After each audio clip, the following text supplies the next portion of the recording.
Wafugaji, mbele yenu hapa ni kuku wa mayai aina ya Bovan Brown. Kuku hawa wana wiki 13 mpaka hapa walipofikia.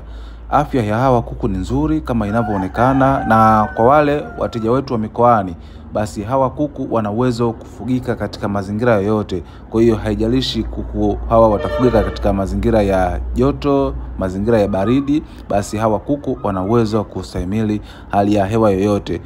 Kitu kingine ambacho nikipenda kuambia ni kwamba hawa kuku tumezingatia chanjo kama inavyostahili kwa kuku. Kuku wamepewa chanjo zote na ubora wa chanjo tumezingatia. Chanjo ni nzuri, chanjo ni imara. Kuku hawa wako 480. Idadi ni 480 na tunauza kuanzia kuku 100. Kama ukija kuchukua kuku wote basi tutakufanyia discount. Lakini bei ya hawa kuku mmoja ni shilingi 15,500. Idadi ni kuanzia kuku 100. Tupigie kwa namba unazoziona hapo chini.